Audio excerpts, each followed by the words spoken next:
வணக்கம். இந்திய நேரப்படி காலை 8:30 மணி செய்திகள். முதலில் தலைப்புச் செய்திகளை காணலாம். அக்டோபர் 7 இஸ்ரேல் மீதான ஹமாஸ் தாக்குதல் இன்றுடன் ஓராண்டு நிறைவு. பற்றி எரியும் மத்திய கிழக்கு. அரசுமுறை பயணமாக டெல்லி வந்தடைந்தார் மாலத்தீவு அதிபர் முகமது முய்சு. பிரதமர் மோடியுடன் இன்று பேச்சுவார்த்தை. சென்னை கத்தீட்ரல் சாலையில் கலைஞர் நூற்றாண்டு பூங்கா இன்று திறந்து வைக்கிறார் முதலமைச்சர் மு.க. ஸ்டாலின். காலாண்டு விடுமுறை நிறைவு. தமிழகம் முழுவதும் இன்று பள்ளிகள் திறப்பு. விமான சாகச நிகழ்ச்சிக்கு மாநில அரசு ஒத்துழைக்கவில்லை. அதிமுக முன்னாள் அமைச்சர் ஜெயக்குமார் குற்றச்சாட்டு. விமானப்படை சாகச நிகழ்ச்சி உயிரிழப்பு எண்ணிக்கை 5 உயர்வு. முதல் T20 போட்டி வங்காளதேச அணியை வீழ்த்தி இந்தியா அபார வெற்றி. தமிழகத்தில் 15 மாவட்டங்களில் இன்று கனமழைக்கு வாய்ப்பு. சென்னை வானிலை ஆய்வு மையம் தகவல். இனி விரிவான செய்திகளை காணலாம். அரசுமுறை பயணமாக டெல்லி வந்த மாலத்தீவு அதிபர் முகமது முய்சு மத்திய வெளியுறவுத்துறை அமைச்சர் ஜெய்சங்கரை சந்தித்து பேசினார். மாலத்தீவு அதிபர் முகமது முய்சு ஜனாதிபதி திரௌபதி முர்முவின் அழைப்பை ஏற்று 5 நாள் பயணமாக இந்தியா வந்தடைந்தார். இந்த பயணத்தில் ஜனாதிபதி திரௌபதி முர்மு, பிரதமர் மோடி உள்ளிட்டோரை அவர் சந்திக்க உள்ளார். இந்த சந்திப்பின் போது இருதரப்பு உறவு, பரஸ்பர பலன், பிராந்திய மற்றும் சர்வதேச விவகாரங்கள் குறித்து ஆலோசிக்கப்பட உள்ளது. விமான நிலையத்தில் முய்சுவை வெளியுறவுத்துறை இணை அமைச்சர் கீர்த்தி வர்தன் சிங் மற்றும் அதிகாரிகள் வரவேற்றனர். தொடர்ந்து அவரை மத்திய வெளியுறவுத்துறை அமைச்சர் ஜெய்சங்கர் சந்தித்து பேசினார். இது தொடர்பாக ஜெய்சங்கர் எக்ஸ் சமூக வலைதளத்தில் வெளியிட்டுள்ள பதிவில், இந்தியா மாலத்தீவு உறவை மேம்படுத்துவதற்கான அவரது உறுதி பாராட்டக்கூடியது என்றும், பிரதமர் மோடியுடன் அவர் நடத்தவிருக்கும் பேச்சுவார்த்தையானது நமது நட்புறவுக்கு புது உத்வேகம் அளிக்கும் என்ற நம்பிக்கை உள்ளதாக ஜெய்சங்கர் கூறினார். சென்னை கத்தீட்ரல் சாலையில் புதிய கலைஞர் நூற்றாண்டு பூங்காவை முதலமைச்சர் மு.க. ஸ்டாலின் இன்று திறந்து வைக்கிறார். இது தொடர்பாக தமிழக அரசு வெளியிட்டுள்ள செய்திக்குறிப்பில், முத்தமிழ் அறிஞர் கலைஞர் நினைவை போற்றும் விதமாக சென்னை கோபாலபுரம் கத்தீட்ரல் சாலையில் கலைஞர் நூற்றாண்டு பூங்கா உருவாக்கப்பட்டுள்ளது. வேளாண்மை உழவர் நலத்துறை சார்பில் தோட்டக்கலை மற்றும் மலைப்பயிர்கள் துறையின் அமைக்கப்பட்டுள்ள இந்த பூங்காவை முதலமைச்சர் மு.க. ஸ்டாலின் இன்று மாலை 6 மணி அளவில் திறந்து வைக்கிறார். சுமார் 45 கோடியே 99 லட்சம் ரூபாய் மதிப்பீட்டில் அமைக்கப்பட்ட இந்த பூங்காவை பார்வையிட நுழைவு கட்டணமாக பெரியவர்களுக்கு 100 ரூபாயும், சிறியவர்களுக்கு 50 ரூபாயும் நிர்ணயிக்கப்பட்டுள்ளது. மேலும் நுழைவுச் சீட்டினை இணைய வழியாக பெற்றுக்கொள்ளும் வசதிகளும் ஏற்பாடு செய்யப்பட்டுள்ளது. காலாண்டு விடுமுறைக்கு பிறகு தமிழகத்தில் பள்ளிகள் இன்று திறக்கப்படுகின்றன. தமிழகத்தில் அரசு மற்றும் தனியார் உதவி பெறும் பள்ளிகள், தனியார் பள்ளிகளில் 1 முதல் +2 வரை படிக்கும் மாணவர்களுக்கான காலாண்டு தேர்வுகள், முதல் பருவ தேர்வுகள் கடந்த மாதம் 19ஆம் தேதி முதல் 27ஆம் தேதி வரை நடைபெற்றது. பின்னர் 9 நாட்கள் காலாண்டு விடுமுறைக்கு பிறகு தமிழகத்தில் பள்ளிகள் இன்று திறக்கப்படுகின்றன. விரைவில் பருவமழை தொடங்க இருப்பதால் பள்ளிகளில் மேற்கொள்ளப்பட வேண்டிய முன்னெச்சரிக்கை நடவடிக்கைகளை பள்ளி தலைமை ஆசிரியர்கள் மேற்கொள்ள வேண்டும் என பள்ளி கல்வித்துறை சார்பில் அறிவுறுத்தப்பட்டுள்ளது. மேலும் மாணவர்களுக்கான 2ஆம் பருவத்திற்கான பாட புத்தகங்களை விரைந்து வழங்கவும் பள்ளி தலைமை ஆசிரியர்களுக்கு பள்ளி கல்வித்துறை சார்பில் அறிவுறுத்தப்பட்டுள்ளது. இந்தியா வங்கதேசம் இடையே நடைபெற்ற முதல் T20 போட்டியில் இந்திய அணி அபார வெற்றி பெற்றது.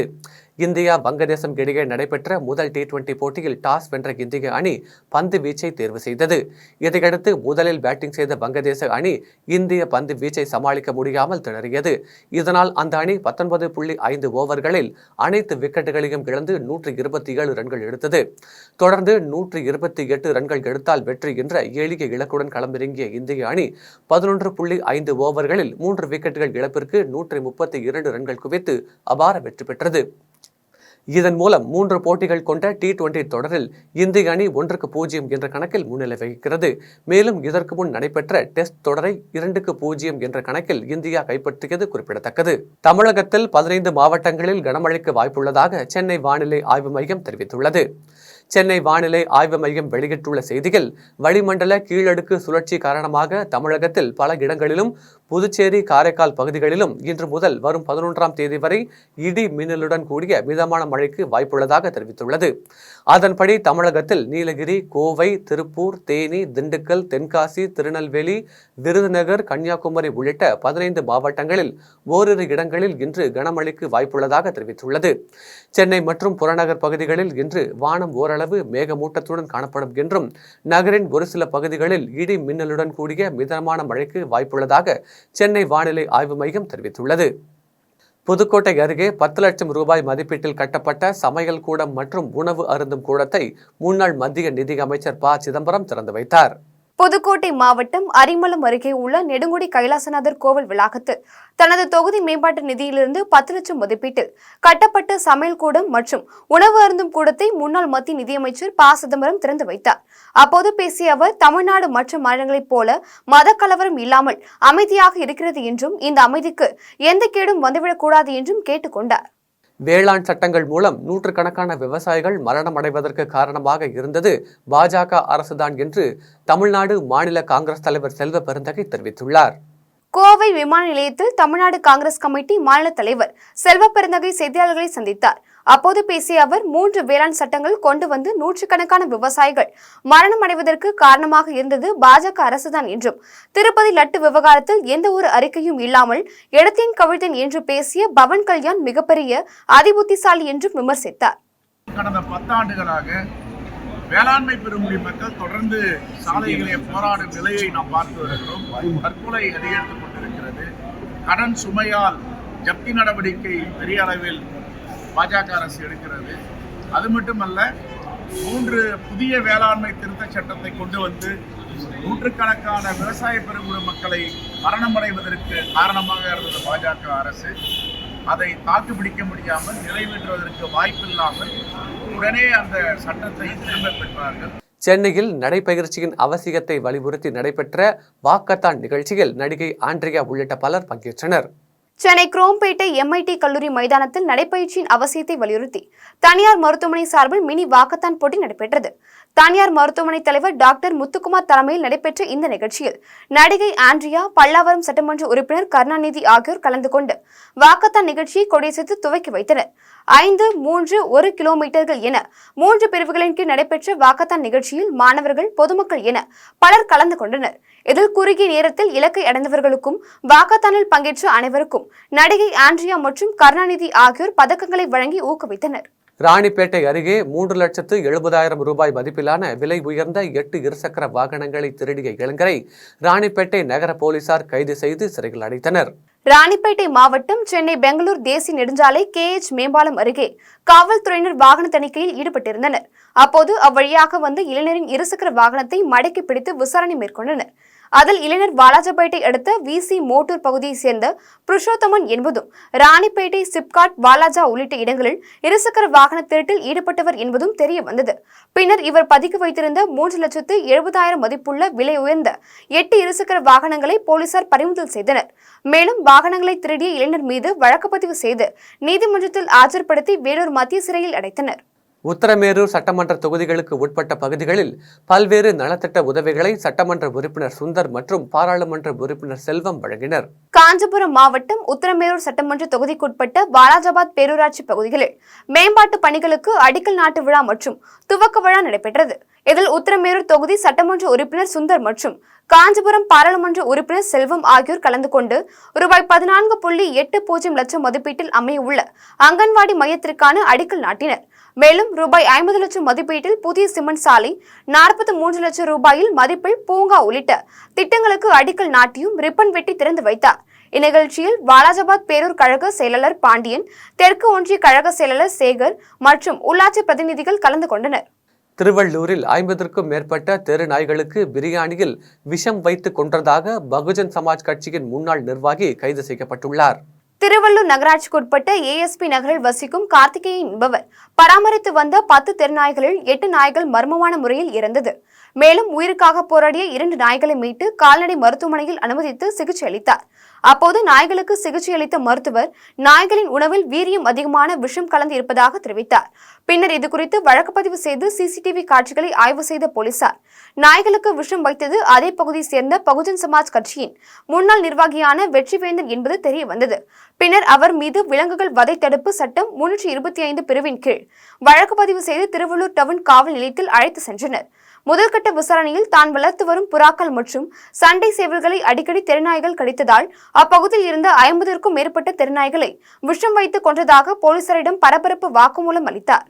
கும்பகோணத்தில் காவிரி ஆற்றில் அடித்துச் செல்லப்பட்ட நபரை தீயணைப்பு துறையினர் தேடி வருகின்றனர். தஞ்சாவூர் மாவட்டம் கும்பகோணத்தில் உள்ள காவிரி ஆற்றில் மயிலாடுதுறை பகுதியைச் சேர்ந்த ரமேஷ் என்ற நபர் குளிக்க சென்றபோது எதிர்பாராத விதமாக ஆற்றில் அடித்து செல்லப்பட்டார். இதையடுத்து அருகில் இருந்தவருக்கு அளித்த தகவலின் பேரில் சம்பவ இடத்திற்கு வந்த கும்பகோணம் காவல் நிலையம் மற்றும் தீயணைப்பு துறையினர் ரமேஷை தேடும் பணியில் தீவிரமாக ஈடுபட்டு வருகின்றனர். இலையில் ஆற்றில் ஒருவர் அடித்து செல்லப்பட்ட சம்பவம் அப்பகுதியில் பெரும் அதிர்ச்சியை ஏற்படுத்தியுள்ளது. ஒகேனக்கலுக்கு நீர்வரத்து வினாடிக்கு 17,000 கன அடியாக அதிகரித்துள்ள நிலையில் மாவட்ட நிர்வாகம் சார்பில் சுற்றுலா பயணிகளுக்கு தடை விதிக்கப்பட்டுள்ளது. தருமபுரி மாவட்டம் ஒகேனக்கலுக்கு நீர்வரத்து வினாடிக்கு 10,000 கன அடி வந்து கொண்டிருந்த நிலையில் தற்போது 17,000 கன அடியாக அதிகரித்துள்ளது. இதனால் மாவட்ட நிர்வாகம் சார்பில் அருவி மற்றும் ஆற்றங்கரை ஓரம் குளிக்கவும் பரிசல் சவாரி செய்யவும் தடை விதிக்கப்பட்டது. இந்த திடீர் தடையை அறியாது வந்த சுற்றுலா பயணிகள் காவல்துறையினர் அப்புறப்படுத்தியதால் சுற்றுலா பயணிகள் ஏமாற்றத்துடன் திரும்பி சென்றனர். இதனால் தமிழக கர்நாடக எல்லையான பிலிகுண்டுலு பகுதியில் மத்திய நீர்வளத்துறை அதிகாரிகள் தொடர்ந்து கண்காணித்து வருகின்றனர். பெரியகுளம் அருகே உள்ள கும்பக்கரை அருவிக்கு நீர்வரத்து அதிகரித்துள்ள நிலையில் சுற்றுலா பயணிகள் குவிந்துள்ளனர். தேனி மாவட்டம் பெரியகுளம் அருகே உள்ள கும்பக்கரை அருவியின் நீர்பிடிப்பு பகுதிகளில் பெய்து வரும் மழையால் அருவிக்கு நீர்வரத்து அதிகரித்துள்ளது. மேலும் சில தினங்களாக பகல் நேரத்தில் வெயிலின் தாக்கம் அதிகரித்ததாலும் பள்ளி மாணவ மாணவியரின் காலாண்டு தேர்வு விடுமுறை முடிவடைவதாலும் பல்வேறு மாவட்டங்களில் இருந்து சுற்றுலா பயணிகள் கும்பக்கரை அருவியில் குவிந்துள்ளனர். மேலும் ஆர்ப்பரித்து கொட்டும் அருவியில் சிறுவர்கள் முதல் பெரியவர்கள் வரை குடும்பத்துடன் குளித்து மகிழ்ச்சியடைந்தனர்.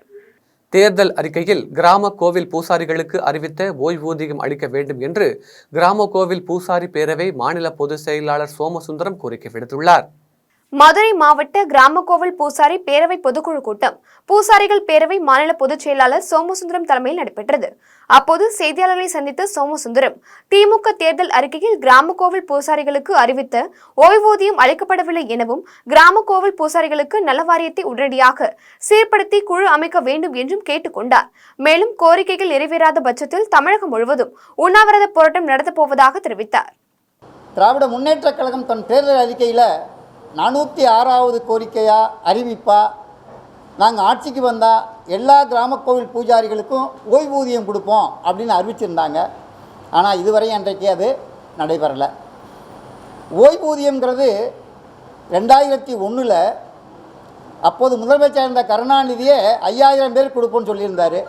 ஆனால் இவ்வளவு காலம் ஆகியும் கூட அது இன்னும் 4000க்கு மீறி எட்டலை. அதை குறைஞ்சபட்சம் 10,000 பேர் கொடுக்கணும்னு நாம் எதிர்பார்க்கிறோம். அதே போல் வெறும் 4000 ஓய்வூதியம் வாங்குகிற பூஜாரிகள் சுமார் 4000 பேர் தான் தமிழ்நாட்டில் இருக்காங்க. அந்த எண்ணிக்கையை கூட 10,000 உயர்த்தணும். அவர்கள் கொடுக்கின்ற ஓய்வூதியத்தையும் ரூபாய் 10,000 உயர்த்தணும். எல்லா கிராம கோவில்களுக்கும் இலவச மின்சாரம் கொடுக்கணும். ஏன்னா வழிபாட்டு தலங்களில் மின்சாரத்துடைய கட்டணம் ஏற்றத்தாழ்வோடு இருக்குது. சிறுபான்மையோர் வழிபாட்டு தலங்களுக்கு ஒரு மாதிரியும் கோவில்களுடைய வழிபாட்டு தலத்துக்கு ஒரு மாதிரியும் வேறுபாடு உடையதாக இருக்குது. அதனால் தமிழ்நாடு அரசு எல்லா கிராம கோவில்களுக்கும் இலவச மின்சாரம் கொடுக்கணும். செங்கல்பட்டில் உள்ள தனியார் மேல்நிலைப் பள்ளியின் 14ஆம் ஆண்டு விழா சிறப்பாக நடைபெற்றது. செங்கல்பட்டு மாவட்டம் பெருங்குளத்தூர் அடுத்த மப்பேடு பகுதியில் உள்ள தனியார் மேல்நிலைப் பள்ளியின் 14ஆம் ஆண்டு விழா கோலாகலமாக நடைபெற்றது.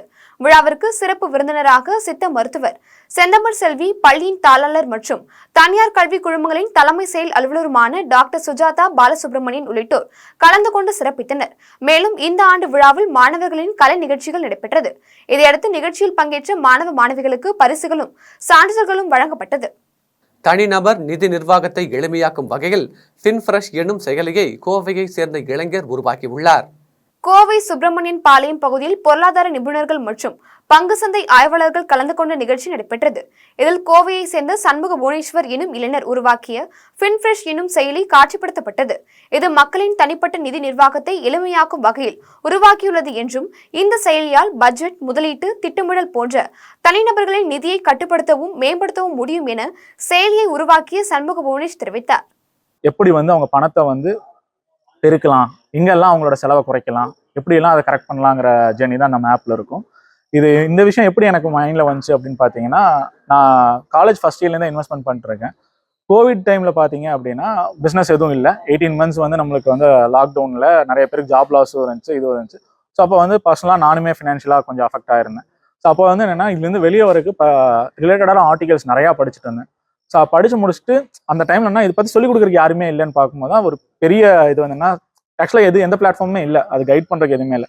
இப்போ ஒரு சொல்யூஷன் ஒன்று சொல்கிறாங்க அப்படின்னா அது உங்களுக்கு செட் ஆகும், இன்னொருத்தவங்களுக்கு செட் ஆகாது. பர்சனல் ஃபினான்ஸ்னால் ஒவ்வொருத்தருக்கும் அது பர்சனல், எல்லாருக்கும் ஒரே சொல்யூஷன் இருக்காது. அப்படிங்கும்போது இதை எப்படி நம்ம ஒரு பிளாட்ஃபார்மாக பில்ட் பண்ணி கொண்டு வரலாம் அப்படிங்கிறத பிளான் பண்ணி தான் நான் அப்புறம் எங்கள் டேட்டா ஹெட் ரம்யா அவங்கெல்லாம் சேர்ந்து ஒரு பிளான் பண்ணி ஸோ இதை நம்ம இந்த பிளாட்ஃபார்ம் பில்ட் பண்ணியிருக்கோம். கோவையில் நடைபெற்ற RSS தொண்டர்களின் அணிவகுப்பு ஊர்வலம் பலத்த போலீஸ் பாதுகாப்புடன் நடைபெற்றது. ராஷ்டிரிய ஸ்வயம் சேவக சங்கம் உதயமான தினமான விஜயதசமி அன்று நாடு முழுவதும் சீருடை அணிந்த தொண்டர்களின் அணிவகுப்பு, ஊர்வலம் மற்றும் பொது நிகழ்ச்சி ஆண்டுதோறும் நடைபெற்று வருகிறது. இந்நிலையில் தமிழகத்தில் RSS அணிவகுப்பு ஊர்வலம் நடைபெற உச்சநீதிமன்றம் அனுமதி வழங்கியுள்ளது. இதையொட்டி கோவையில் சிவானந்தா காலனி பகுதியில் துவங்கி முக்கிய சாலைகள் வழியாக நல்லாம்பாளையம் சாலை, அம்ருதா பள்ளி மைதானத்தில் நிறைவு பெற்றது. 300க்கும் மேற்பட்ட தொண்டர்கள் சீருடை அணிந்து அணிவகுப்பு ஊர்வலத்தில் பங்கேற்றனர். அணிவகுப்பு ஊர்வலத்தினை தொடர்ந்து பொது நிகழ்ச்சி நடைபெற்றது. இதில் நூற்றுக்கணக்கான காவல்துறையினர் பாதுகாப்பு பணியில் ஈடுபட்டனர். கள்ளக்குறிச்சியில் மின் பொறியாளர் அலுவலகத்தில் பணி நேரத்தில் அலுவலர்கள் யாரும் இல்லை என கூறி அப்பகுதி மக்கள் குற்றம் சாட்டுகின்றனர்.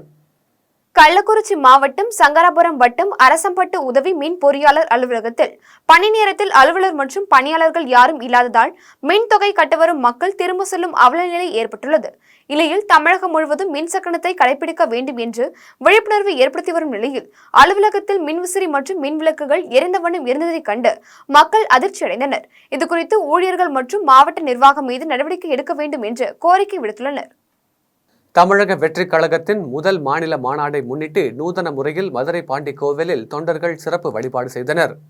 தமிழக வெற்றி கழகத்தின் முதல் மாநில மாநாடு வருகிற அக்டோபர் 27ஆம் தேதி நடைபெறவுள்ள நிலையில் மதுரை பாண்டி கோவிலில் தொண்டர்கள் சிறப்பு வழிபாடு செய்தனர். பின்னர் அங்குள்ள நடைபாதை வியாபாரிகள், போலீசார் மற்றும் பொதுமக்களுக்கு வெற்றிலை பாக்கு, பழங்கள் வைத்து மாநாட்டிற்கான அழைப்புதல் வழங்கினர். மேலும் மாநாட்டிற்கு மதுரையிலிருந்து 30,000 தொண்டர்களை அழைத்து செல்ல திட்டமிடப்பட்டுள்ளதாகவும், காவல்துறையினரின் வழிகாட்டுதலை முறையாக பின்பற்றி தொண்டர்கள் மாநாட்டில் கலந்து கொள்வார் என்றும் தெரிவிக்கப்பட்டுள்ளது. இன்னைக்கு மாநாடு வருகின்ற அக்டோபர் 27 விக்கிரவண்டி வி சாலையில் நாங்கள் ஏற்பாடு பண்ணியிருக்காரு. அது தமிழகத்தில் ஒரு மாபெரும் ஒரு வெற்றி மாநாடாக உருவாக்கியிருக்காரு. மக்களுக்கு ஒரு நல்லது செய்யணுன்ற நோக்கத்துடன் கட்சி ஆரம்பிச்சிருக்காரு. கழக தலைவர் அவ்வளோ தளபதி உள்ள ஆணையப்படியும் கழக பொதுச் அண்ணன் புஷி ஆனந்த் வழிகாட்டுதல்படி இன்று மதுரையில் உள்ள மக்கள்கிட்ட பூரா நாங்கள் அழைப்பதில் கொடுத்துருக்கோம் மாநாடு வருவ சொல்லி. அது ஏற்பாடு தம்பி கில்லி சிவா மற்றும் இந்த இளைஞரணி தலைவர் சதீஷ்குமார் எல்லாம் கலந்துருக்காங்க இந்த நிகழ்ச்சியில். சாத்தான்குளம் அருகே சாலையை கண்டுபிடித்து தருபவர்களுக்கு 18.67 லட்சம் ரூபாய் ரொக்க பணமும் 1 பவுன் தங்க மோதிரம் பரிசாக வழங்கப்படும் என நோட்டீஸ் ஒட்டப்பட்டதால் பரபரப்பு ஏற்பட்டுள்ளது. தூத்துக்குடி மாவட்டம் சாத்தான்குளம் அருகே உள்ள ராமசாமிபுரம் கிராமத்தில் இருந்து தட்டான்மடம் திசைன்விளை மெயின் ரோடு வரை செல்லும் இணைப்பு சாலை சேதமான நிலையில் காணப்படுகிறது. இதுகுறித்து அப்பகுதி மக்கள் புதிய சாலை அமைப்பது குறித்து தகவல் அறியும் உரிமை சட்டத்தில் விண்ணப்பித்ததாக கூறப்படுகிறது. அப்போது அந்த சாலை 18.67 லட்சம் ரூபாய் மதிப்பீட்டில் போடப்பட்டிருப்பதாக கூறப்பட்டுள்ளது. இதனால் ஆவேசமடைந்த மக்கள் சாலையை கண்டுபிடித்து தருபவர்களுக்கு 18.67 லட்சம் ரூபாய் ரொக்க பணமும் 1 பவுன் தங்க மோதிரமும் பரிசாக வழங்கப்படும் என அப்பகுதி முழுவதும் நோட்டீஸ் அடித்து ஒட்டியுள்ளனர். இந்த சம்பவம் அப்பகுதியில் பெரும் பரபரப்பை ஏற்படுத்தியுள்ளது. குடியாத்தம் தரணம்பேட்டை பகுதியில் நபிகள் நாயகம் பிறந்தநாள் விழா சிறப்பாக கொண்டாடப்பட்டது. வேலூர் மாவட்டம் குடியாத்தம் தரணம்பேட்டை பகுதியில் நபிகள் நாயகம் பிறந்தநாளை ஒட்டி சுமார் 1000 குடும்பங்களுக்கு பிரியாணி அன்னதானம் வழங்கப்பட்டது. இதில் சிறப்பு அழைப்பாளராக அஜத் ஃபைரோஸ், அஹ்மத் சாஹிப் அமீரி கலந்து கொண்டு உத்தம நபி அவரின் வாழ்க்கை வரலாறு மற்றும் நெறிமுறைகள் பின்பற்றுதல் உள்ளிட்டவை குறித்து சிறப்பு சொற்பொழிவு நடைபெற்றது. உலக மக்கள் அனைவரும் நோய் நொடியின்றி வாழவும் ஒற்றுமையுடன் வாழவும் கூட்டு துவா நடைபெற்றது. இதில் முன்னாள் நகர்மன்ற உறுப்பினர் ஹாஜி ரஃபீக் அஹ்மத், நகர்மன்ற உறுப்பினர்கள் இர்ஃபான், சலீம் உள்ளிட்ட இஸ்லாமியர்கள் கலந்து கொண்டனர். மதுரை திருமங்கலத்தில் உள்ள ரஜினி ரசிகர் நவராத்திரி கொலுவை முன்னிட்டு ரஜினி படங்கள் அடங்கிய 171 கொலு பொம்மைகள் வைத்து கொண்டாடி வருகிறார். மதுரை திருமங்கலத்தில் உள்ள ரஜினி ரசிகர் தனது வீட்டில் ரஜினிக்கென கோவில் வைத்து வழிபாடு நடத்தி வருகிறார். இந்த நிலையில் ரஜினியின் உடல்நிலை நலன் வேண்டியும் நவராத்திரியை முன்னிட்டு அபூர்வ ராகங்கள் முதல் கூலி திரைப்படம் வரை உள்ள ரஜினி படங்கள் அடங்கிய 171 கொலு பொம்மைகளை வைத்து நவராத்திரி குழுவை கொண்டாடி வருகிறார். மேலும் தினசரி பூஜை நடத்தி பொதுமக்களுக்கு அன்னதானம் வழங்கப்பட்டு வருகிறது. எங்களுக்கு எப்படின்னா எங்க குடும்பத்தை பொறுத்தல அவர் தான் கடவுள், எங்க குலசாமி எல்லாமே சொல்லுவேன். எங்களுக்கு ஏதோ ஒரு நல்ல காரியம்னாலும் அவரை கும்பிட்டுட்டு போனால் எங்களுக்கு அது ஃபேவரா நடக்கும். 99ல் நான் வந்து படையப்பா படம் அப்போ ஓப்பனிங் ஷோப்போ அவரை பார்த்து கும்பிட்டுட்டு போனப்போ தான் எனக்கு துணை ரவண படையில் வேலை கிடச்சி. அதுலேருந்து அவர் நாங்கள் சாமியாவே நினைக்காம எங்கள் அப்பா அம்மா எல்லாருக்குமே ரஜினி அப்படி நாங்கள் 3-4 ஜென்ரேஷனாவே அவர் என்ன பண்ணிட்டு இருக்கோம் பார்த்துட்டு இருக்கோம். சென்னையில் அமைந்துள்ள சீனிவாச பெருமாள் கோவிலின் புரட்டாசி மாத 3ஆம் வார உற்சவ விழா வெகு விமர்சையாக நடைபெற்றது. சென்னை அடுத்த கோவிலம்பாக்கம் பகுதியில் அமைந்துள்ள சீனிவாச பெருமாள் கோவிலில் புரட்டாசி மாதம் 3ஆம் வார உற்சவ விழா தொடங்கியது. விழாவில் காலையில் கணபதி ஹோமமும் அதனைத் தொடர்ந்து காலை முதல் மாலை வரை பெருமாளுக்கு அலங்காரமும் செய்யப்பட்டது. இதையடுத்து நடைபெற்ற உரியடி திருவிழாவில் சிறுவர்கள் முதல் பெரியவர்கள் கலந்து கொண்டு சிறப்பித்தனர். தொடர்ந்து அலங்காரம் செய்யப்பட்ட பெருமாளுக்கு மகா தீபாரதனை காண்பிக்கப்பட்டது. இதில் ஏராளமான பக்தர்கள் கலந்து கொண்டு சுவாமி தரிசனம் செய்தனர். தமிழகத்தின் பல்வேறு பகுதிகளில் நடைபெற்ற சில நிகழ்வுகளை ஒரு சிறிய தொகுப்பாக காணலாம். மேற்கு தொடர்ச்சி மலைகளில் அமைந்துள்ள கொடைக்கானலில் காலாண்டு விடுமுறை நிறைவேறும் நாட்களில் சுற்றுலா பயணிகள் கொடைக்கானலுக்கு அதிகமாக வருகை புரிந்துள்ளனர். அங்கு கோக்கஸ் வாக்ஸ், பசுமை பள்ளத்தாக்கு, தூண்பாறை, குணா குகை போன்ற பகுதிகளில் சுற்றுலா பயணிகள் கூட்டமாக பார்வையிட்டு செல்கின்றனர். மேலும் பாம்பார் அருவி, வட்டக்கானல் அருவியில் சுற்றுலா பயணிகள் கொட்டும் மழையை பொருட்படுத்தாமல் அருவியில் குளித்து மகிழ்ந்தனர். தூத்துக்குடி மாவட்டம் சாத்தான்குளம் அருகே உள்ள தட்டார்மடம், பூச்சிக்காடு, இளச்சி விளை, கலியின் விளை உள்ளிட்ட பகுதிகளில் திடீரென பெய்த மழையால் சாலைகளில் வெள்ள நீர் பெருக்கெடுத்து ஓடியது. மேலும் சாலைகளில் சென்ற வாகனங்கள் அனைத்தும் முகப்பு விளக்குகளை ஒளிரவிட்டபடி சென்றன.